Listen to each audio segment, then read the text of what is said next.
Did you know in the United States, 1 out of 5 children, that's 20%, and adolescents aged 9 to 17 years experience symptoms of mental health problems? Left untreated, mental health disorders can lead to outcomes such as suicide, violence, school dropout, family conflict, jail terms, and alcohol and other drug abuse. But there's support out there for mental and emotional problems. Our objectives for this lesson: define key terms related to mental and emotional problems. Describe the signs of several mental and emotional problems. Assess resources to help people with a mental or emotional problem. This lesson is devoted to understanding the common mental health problems that young people can experience. These problems include depression, anxiety, addictions, eating disorders, and suicidal thinking. The focus here is on disorders that may require professional help and medication. So we have several key terms: anorexia nervosa, binge eating, bulimia nervosa, counseling, depression, enemas laxatives, mental disorder, and suicide. You can find these terms in your health lesson. You should familiarize yourself with them so you can be knowledgeable and successful in this unit. Emotional problems, the big three. These conditions are not under the control of the individual. What someone can be in charge of is getting and maintaining treatment for his or her disorder. A disorder is something you cannot control. The big three are depression, suicide, and eating disorders. A mental disorder is a mental or emotional condition that makes it difficult for a person to live a normal life. A mental disorder can be caused by a chemical imbalance, change in brain structure, or genetics, the genes that are passed down to you from your parents. Depression. One of the most common mental health problems experienced by young adults is depression. Depression is characterized by feelings of sadness, hopelessness, or helplessness. Sometimes things can trigger depression, such as the death of someone close, the loss of an important friendship, divorce of parents, being the victim of a crime, or enduring a natural disaster. What are some reasons that teens in particular can be prone to depression? In your experience, how might teens come to feel worthless or isolated if they're depressed? When you feel depressed, what are some techniques that help you feel better? Depression is not a weakness. It is a serious health disorder. It causes deep sadness or emptiness, feeling helpless, guilty, or worthless, even feelings of hopelessness, being unable to make decisions, unable to concentrate and remember. Sometimes people experience the loss of energy and fatigue, loss of interest or pleasure in ordinary activities, more problems with school or family, trouble falling asleep, staying asleep, or getting up, weight or appetite changes, headaches, stomach aches, backaches, irritability, and restlessness, wanting to be alone most of the time.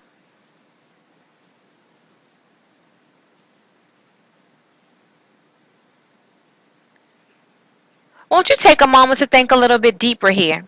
On a sheet of paper, list at least 5 reasons you believe life is worth living. Once you have completed your list, share your reason with your family. Why is life worth living?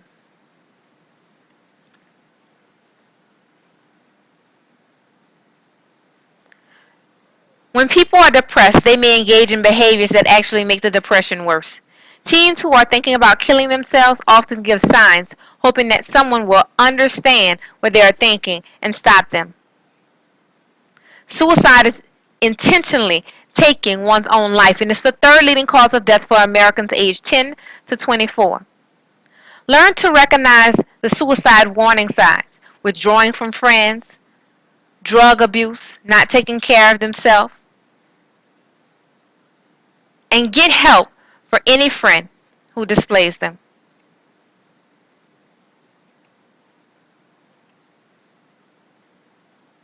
So let's go over some of those warning signs a little bit more in depth.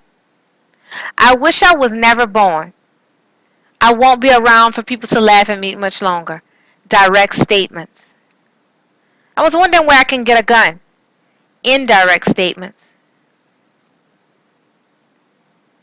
Obsession with death and dying, books, movies, video games, and writing.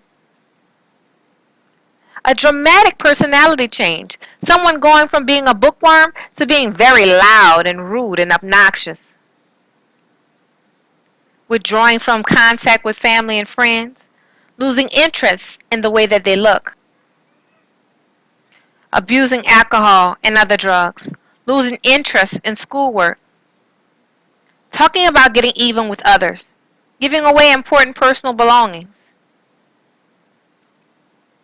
Failing to recover from a disappointment or loss. Running away from home. Having a close friend or relative who has committed suicide. If you have a friend or a loved one who may be suicidal, how can you help? Here's how. Tell. Tell a parent or trusted adult right away if you suspect a friend needs help. Go with the person to get help. Stay there until help arrives. Do not be sworn to secrecy. And talk to someone about what you are feeling. Now let's get into eating disorders. This is another outcome of depression, stress, and anxiety that some teens experience. Eating disorders are illnesses with a biological basis. They are influenced by emotional and social or cultural factors. Scientists know that eating disorders often run in families, which indicates that genetics play a powerful role. An individual with an eating disorder either eats uncontrollably or takes extreme measures to avoid gaining weight. They may eat large amounts of food and then force vomiting or abuse laxatives or enemas. They even continue to diet or exercise obsessively when they are extremely thin. Eating disorders affect everyone. Approximately 20% of females ages 12 to 30 experience a major eating disorder. However, it is not just a female problem. Among younger individuals with an eating disorder, approximately 20 to 30% are males. Sometimes the activities young people participate in can make the problem even worse. However, personality and social factors like depression, perfectionism, wanting to lose weight, or feeling that events are always out of the control also play a big part. Again, sometimes the activities young people participate in can make the problems worse. Athletes in certain sports are particularly vulnerable. Women who participate in gymnastics and ballet and distance running, and men who have to make weight for wrestling are often at risk. In these sports, it's often important to maintain a certain weight or body shape to be competitive. Anorexia nervosa is an eating disorder. Here, one is extremely underweight, at least 15% below the weight considered normal for their age and height. They restrict their eating to the point of starving themselves. No matter how thin they are, they believe they are fat.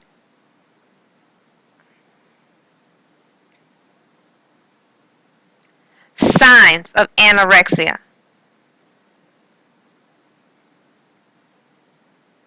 Extreme weight loss, dull hair or loss of hair on the head, loss of or absence of a menstrual period, dry scaly skin, sensitivity to cold temperatures, fatigue, muscle cramps or tremors. Bulimia nervosa. These individuals tend to eat large quantities of food in a short period of time.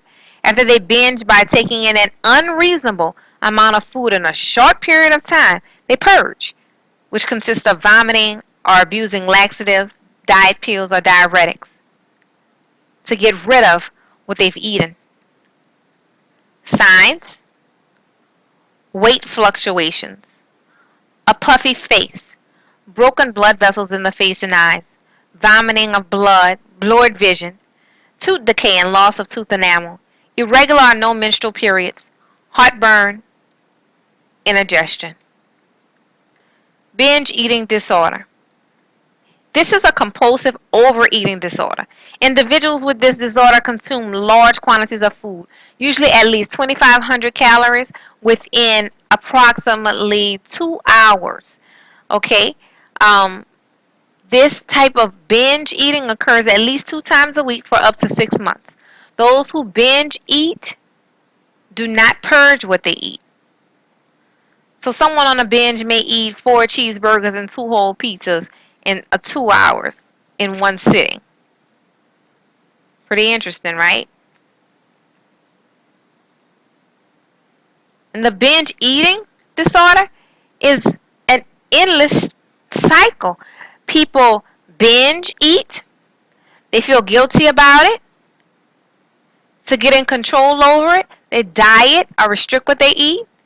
They begin feeling good, then they feel anxious again, and then they feel a need to overeat again.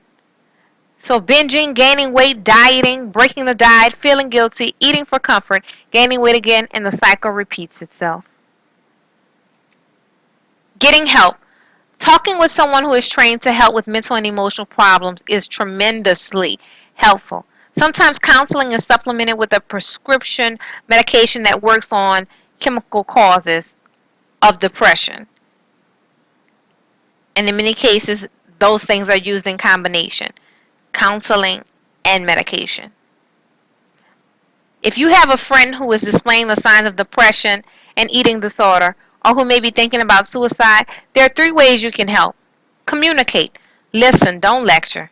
Communicate openly and often. Make it clear to your friend that you care and will listen. Offer help.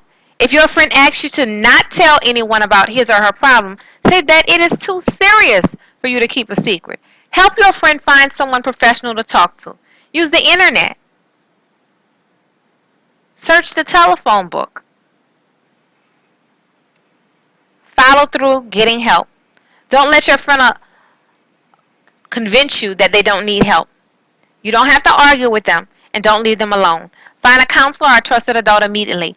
If you are alone with your friend or on the telephone with him or her, call 911 or take him or her to the hospital or emergency room.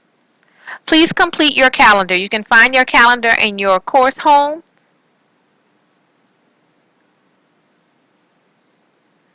You could also find the announcement information weekly where there's an updated calendar. You can contact me via aturner@liveLAvirtual.org or by phone.